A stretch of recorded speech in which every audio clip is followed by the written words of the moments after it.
This presentation was originally in English, but I was informed that actually there's no one from Europe.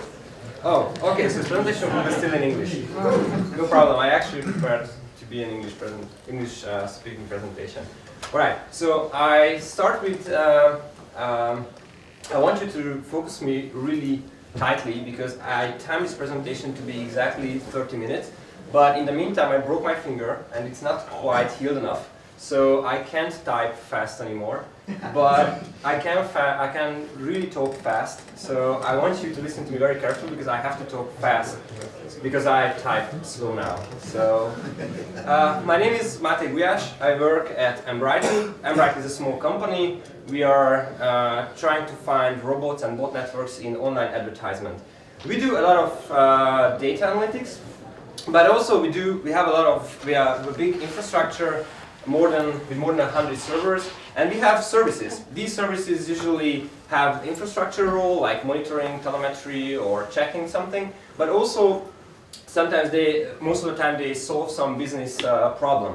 And when we started, we had this decision that we want to use services because we want this organizational advantage where individual developers can have their own realm. With their tools, the language, the frameworks they want to use. If they have a business problem, they can solve it. We won't tell them to use Go, to use Python, to use Scala. They can do whatever they want. It's not 100% true because we want to have control stack, but we use 5 languages, different frameworks. So we went with services because it gives us the advantage that they can use their own tools.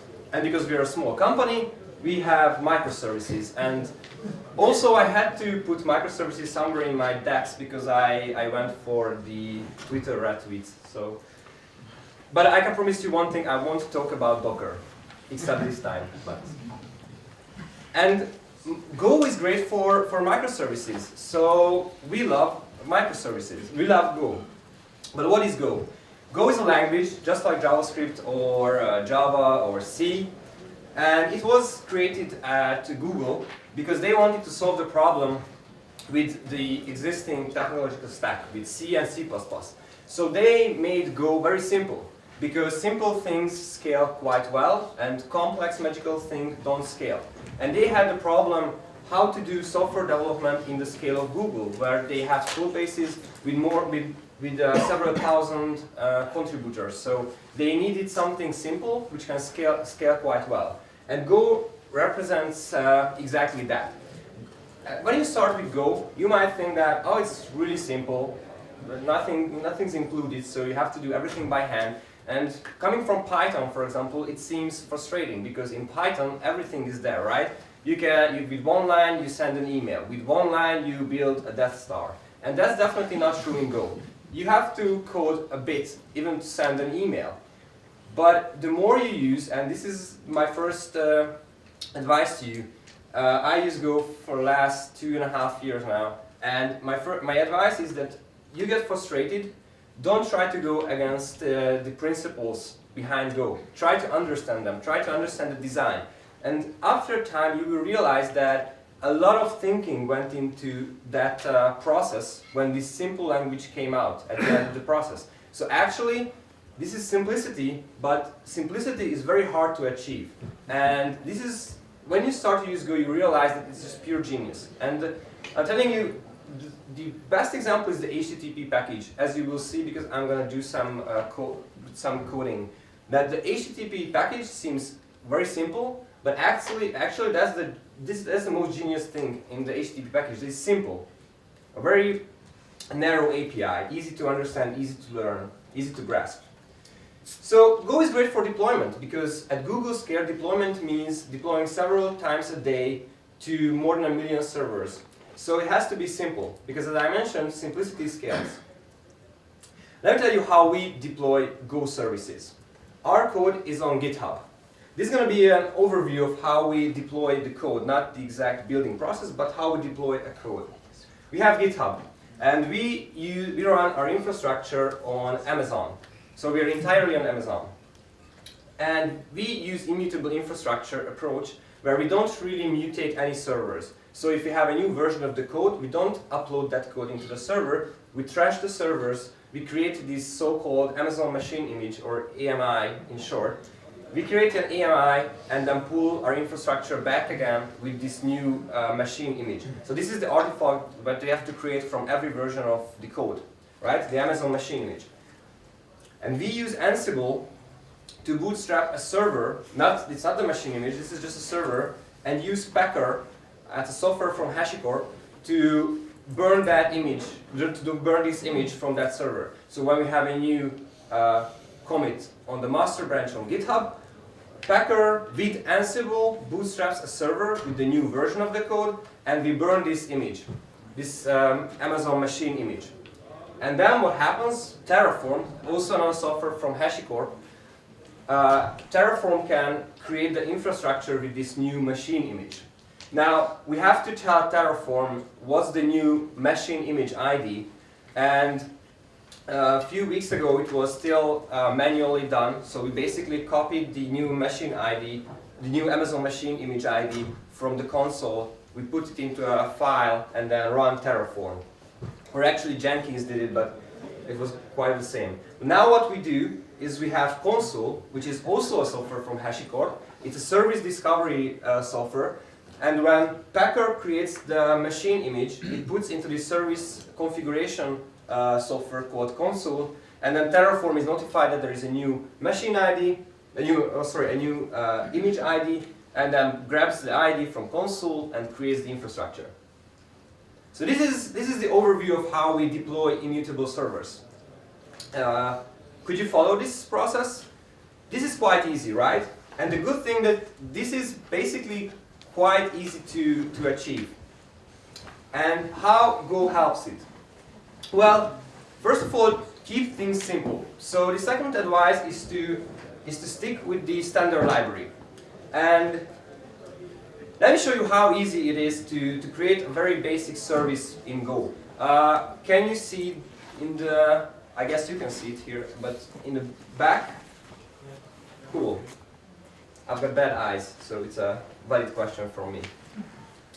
Okay, so we've got a main.go. This is the source code.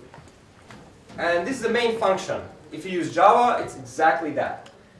And we create a router. This is what will route requests based on the path to our handler. And our handler is the IP handler, because this service resolves domain names into IP addresses. This might seem a very stupid service, but actually a little bit smarter version runs in our infrastructure, which checks domains that we know that they are operating some bot networks. We check the IP addresses to see where is the command center of the bot network or what's running on the same machine. So this is actually a service that we run in our infrastructure. So the IP handler just gets the query parameter, domain, looks up the IP address. If there is an error, like invalid domain address, returns an error message, and then we just JSON encode the message. And if I run this,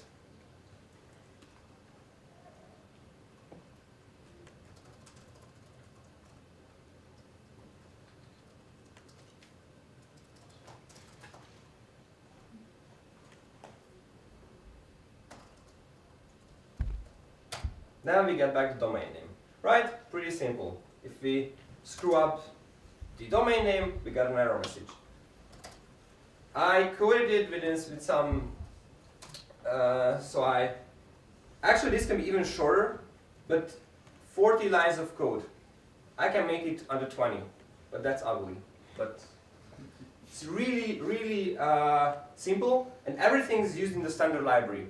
So the router, the handler, the JSON encoder, it's all in the standard library. Okay, so first advice, stick with the standard library.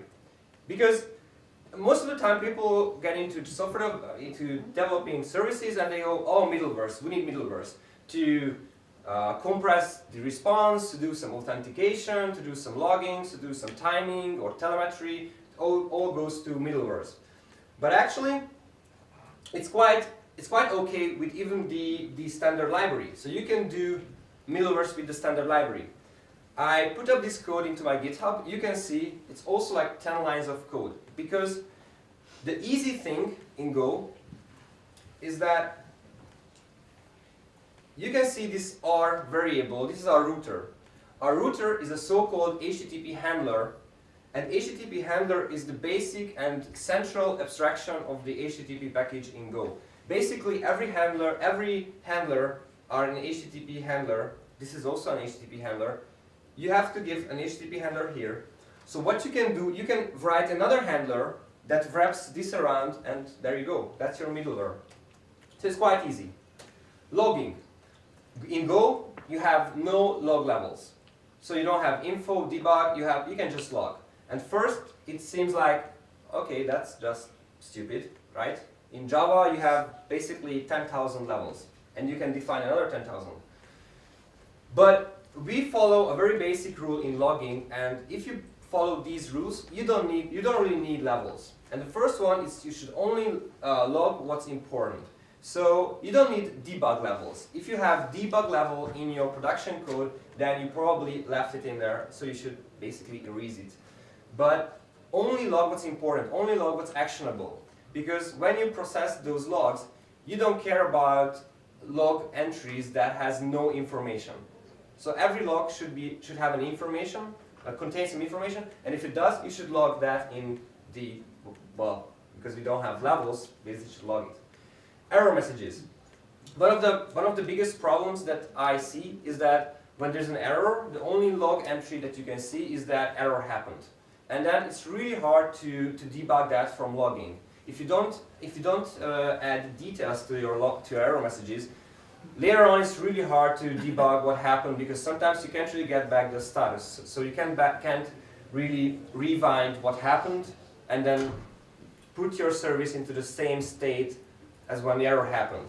So you have to log everything. Right? This is something that seems quite basic, but still I see many examples where it just didn't really happen. And also use the prefix. In Go, you can set a prefix to your logging with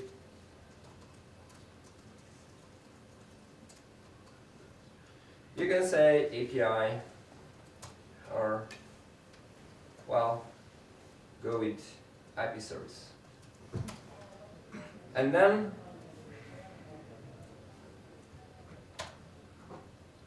your log messages has a prefix. If you add host information and you've got a central log processing framework or some central log aggregation, you can even see the host information.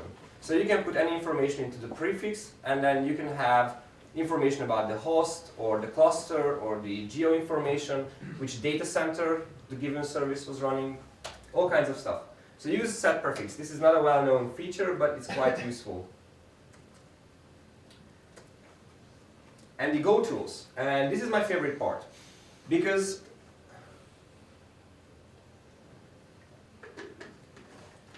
that probably wasn't the best time to drink, but because Go was made simple so it can be easily parsed. So the AST, the abstract syntax tree, every language has a syntax tree, is quite simple. It's very easy to parse Go.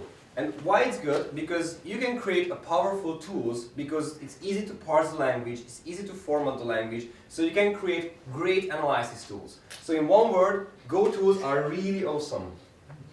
Let's go. What tools am I talking about? The first one is GoFont. It's the format tool. And if Go tools are my favorite, this is the flagship one. So how many formatting rules do you know for Java, for example? I know the Oracle one, the Sun, the Google one, and the Upper Software Foundation formatting. For Python, even though there's pip8, you have like 3 different kinds of formatting. At C, probably, I don't know, 100. So what do you think, how many Java production code runs out in the wild with different formatting? This is the interactive part. Give me a big number. You know it's going to be a big number. A million? I was thinking about 100, but yeah, a million. So I'm going to tell it, and in Go, I can give you 0. Because one. One. Because every Go source code is formatted with GoFont. This is not a suggestion. This is not a best practice. This is the rule in the Go world. You format your code with Go font. So how many times did you ever participate in a discussion in your company or with your colleagues? What formatting should we use? Should we use the Egyptian braces or the C braces? Never ever happened a discussion in Go with the same topic because everyone uses Go font. No question. It's not a question of good or bad. Everyone formats the code with Go font. So if I go to your company, I won't ask what formatting to use. I don't ask how many white spaces to use. I know this. I should just run Go font. It's amazing. Go VAT. This is the VAT tool. How many VAT tools do we have in Java? I don't know, 100 or 1,000,000. You know, a lot. In Go, one. The Go VAT tool. Go test. How many test runners do you have in other languages? A lot. In Go, one. It's the Go test. This is a very powerful one. You can test the code. You can make coverage in your code. You can do profiling, benchmarks. It even has a built-in race detector. So you can, because Go supports concurrency, and in concurrency you have a lot of race conditions.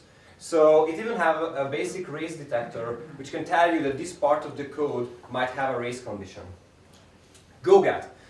I won't say it's a package manager because basically it just grabs dependencies, but it's also really great that with the standard distribution, this is Go, the command. So I type Go in the command line, and these are the subcommands. You have to just type Go get, and it will get all the packages that you used. And Go lint, this is different because it's a different executable. So it's not Go, it's Go lint, but it's also with the standard with the official distribution. So they give you a linter too. Again, I remember, but I also do Java development, and at Java we had a meeting, I guess like 2.5 hours. Okay, so which linter should we use? Check style? Okay, we should use check style. Already 40 minutes went into the meeting. And I said, okay, which rules should we use? And then we were arguing about it. And with Go, it's not a question, you just use the official one.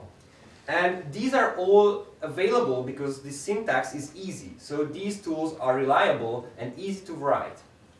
Okay, so use the Go tools because they are really awesome. And how to use that? Well, and this is not really the recommended way, but I prefer makefiles.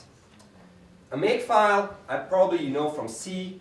The syntax is very easy, and you can define all these tools in the steps. So when I say make build, it will format the code, it will vet the code, and it will build the code. Also coverage test, it gives you coverage. So when I type make coverage, then it runs the test, and it will show me a pretty neat HTML file. I'm sorry, this is a secondary laptop and I'm really slow. So it gives you this, this HTML with coverage, so I can immediately see that this is the only place that I did not test, so I should write a test for that. And if you have several files, it will list the files, and you can see visually which ones were tested. Good, right?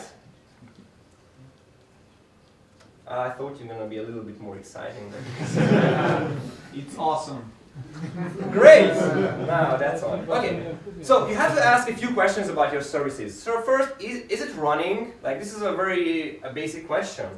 And what version is running? I saw many bugs that happened because it wasn't even there, because in production it was a different version running. And they tried to deploy, but they deployed into another data center, and they couldn't see why it's not fixed.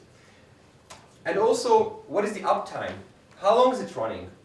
Is it constantly restarting, or is it running in the last few days? And we created a service at Brightly called the Hardmeet service, which is just one line. This is what you have to add, and it will give you that information. So if I go back to my code,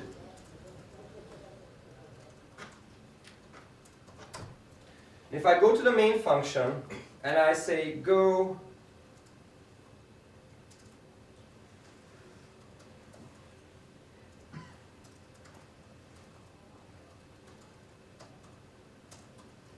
and I give it an address to listen on, I'm going to give the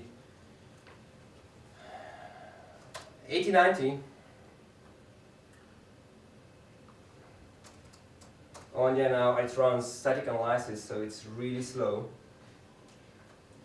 But what it will do is it will run this function in a Go routine that the Go keyword says that this should run in a Go routine. A Go routine is basically, it's like a very lightweight thread running concurrently with your main thread. So you can run these Go routines next to your main lightweight thread. This is not parallelism, this is concurrency, and it's very, very lightweight compared to other threading systems like in Java.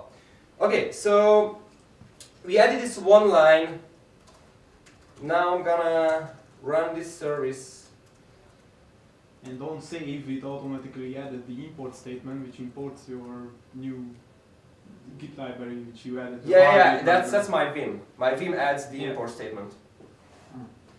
Well, that's also built into the languages. No, that's not. Actually, Vim, you have Go import, which is also built in the language. And what my Vim does is just, whenever I save a file, it just calls the Go import command. And it will do everything, even coding. Okay, so I have this service now. And if now I don't curl the 8089, but 8090, and the path is heartbeat, then I get back, I'm going to just add some syntax highlighting to this JSON file, and I'm going to silence my curl. So with just one comment, you get back the uptime, the git show-on code, and the uptime. So if I curl this, it's going to be a few seconds more. So with just one line, we added a heartbeat signal with build number, and this is not really a build number, but kind of something like that. A status and an uptime. So what's great, now you can put it into a service discovery tool or a DNS system, and it can check this heartbeat for health status. So what we use, we have console, which is our service discovery system. It checks this heartbeat signal, and when our service dies, then this dies with it. So we know that the service is dead, and we pull up another server, a healthy one, in a good case. So it's just one line. And why I know we have this heartbeat signal in Python, and that was a pain in the ass to implement with a lightweight overhead. And it's not because of Python. Python is a great language, but because in Go you have these Go routines which are just a lightweight concurrency, and I can say this is my program, here it runs. But in the meantime, just start this and just forget it. It just runs in the background. All right, pretty easy. And it quits when main quits. What? It quits when main quits. Yeah, of course. Okay, we have a hard rule. Always write a user interface, right? So, like for this IP address service, you can write a basic UI, right? With just logs which requests did we have against this service, right? This is really good. And writing a UI, it might. What do you think? How much time should it take to write a UI? Like 5 seconds. 5 seconds. Yeah, I'm not that fast. I'm broken finger. Alright, let's say 10 minutes. I don't know. I timed it so I know what I have to say to be really good. Alright, so write a UI. Well, first we need another endpoint. I'm somewhere down there. This is gonna be on the root, and this is gonna be a UI handler. Alright, let's do a UI handler.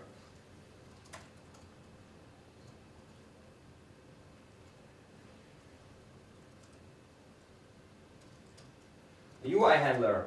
In Go, you have templates. It's like the closest thing that I know is Jinja 2 in Python, and you can say that we have a template.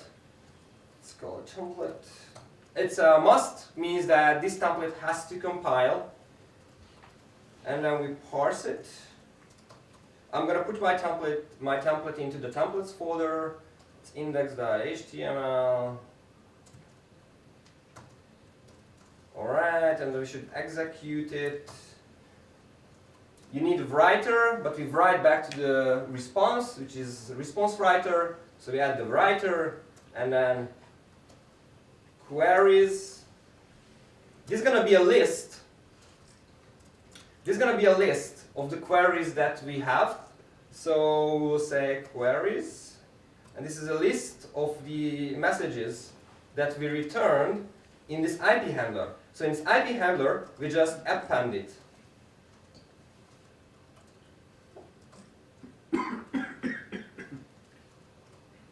Alright, good to go. So we have an UI handler that when we query the root path, it will parse this template, execute the template with this list, and write it back. So all we need is a template. And at Brightly, we have this dark HTML template. And so this is exactly the same template that we use. I'm going to show you. This is a very basic template. We've got a head, empty title, empty header, bootstrap, style sheet, and also this is a data table. I'm going to talk about that later, and just a few scripts. The jQuery, you know jQuery, everyone knows jQuery, and bootstrap. So we have that in our main repository, and then we just copy it whenever we need a UI. Okay, so write a UI. Well, we need a table. The table has bootstrap classes like table and table bordered. And just for fun, I add this ID that this is going to contain the queries. Now, we need a head of the table. We need a new row, and we need 2 columns. And we need a table body, row, and again 2 columns. All right.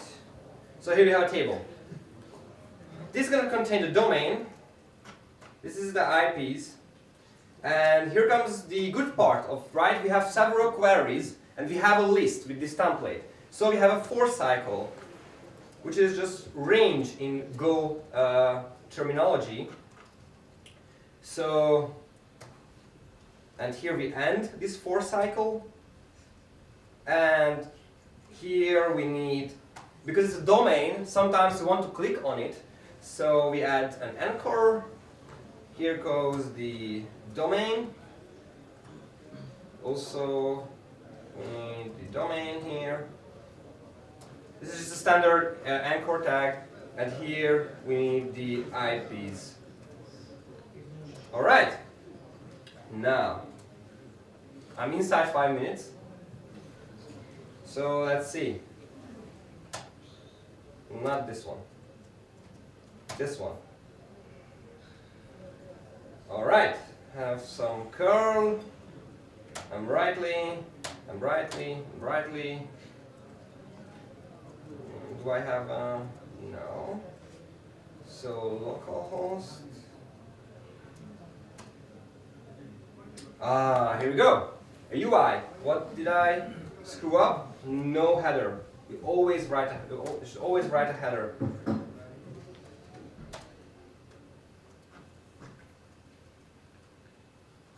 That's domain checker. It's not the name in our infrastructure. It's a stupid name. All right. It's empty. If I curl something, and we have a lot of IP addresses and a lot of domains, so it should be easy to search, right? And it's easy. Like you can say here we add the script tag.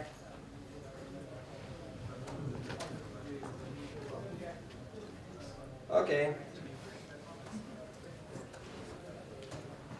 Document ready.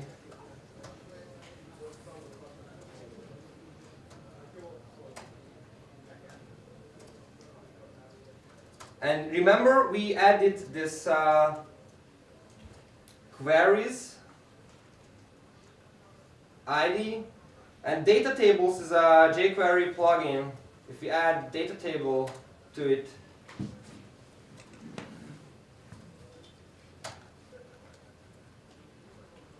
And if we now curl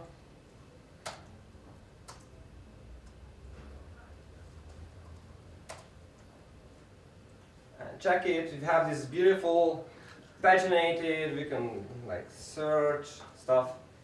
And it was like 5 minutes. Okay, can I have like 5 because we started 3 minutes later? So always write a UI. Your team will thank you because when new developers onboard your company, they have, okay, so we have this service called Kraken. You should go check Kraken. People say, what does Kraken do? But when you go to this UI, what's your first guess? What it does? It restores IP addresses. So write a UI because it's so easy to check the status of your service in a browser. You don't have to query a DynamoDB, a MySQL, or check log files. You just write a UI and you can check that on the UI what happened to that service. Okay? Configuration. It's not going to be that complicated. We have 12-factor app, which is a great reading. It basically it's an idea how to write web applications, right? And there is one chapter about configuration, and 12-factor app says that you should use environment variables to configure your software. And if you think about it, it makes sense. Configuration is not something that should be baked into the jar file or the config file. The configuration comes from the environment, because that's what actually it means. It's a development environment or it's my production environment. It's a staging environment. So use environment variables, and if you develop, we use a .env file, we put it into every project we have, and it lists all the export statements with the environment variables that we use. So basically, you don't have to run your service with db user equals root, db password equals root, db host equals etc. etc. You just source this file and you're good to go. You can develop. And in production, we use console. So in production, we don't have to modify our software. It goes just the console sets the environment variables in production environment. Okay? And when we have staging, Jenkins sets the environment variables. Right? So .env file is really good. You don't have to do that by hand when you develop. You can have this on your local machine. So in summary, have uniform build and deployment because it helps with onboarding new developers, and when you go and try to debug and develop someone's other service, you can still you know that you have to type make to build it, right? Uniform heartbeat signal because it's easy to automate then. We could do this load balancing and service discovery project in 2 weeks because every service we provide a heartbeat signal. And always provide a UI. It's not hard. When first I tell sometimes that you should always write a UI, they think about something very fancy, React or Angular stuff, and it's cool if you know that, but if you don't, just generate an HTML. It's really easy. Use the template. And also, it goes for Python. Python has a great templating system. Use environment variables for configuration, and use the Go tools because they are really great. One thing, Go, I'm really enthusiastic about Go, but Go is just a tool. The same tool as Python or any other tool. They are great for services. They really suck when you try to do a UI in Go. You should use something else for that. But for services, Go is great. And if you want to write services, of course we are hiring. And thank you very much.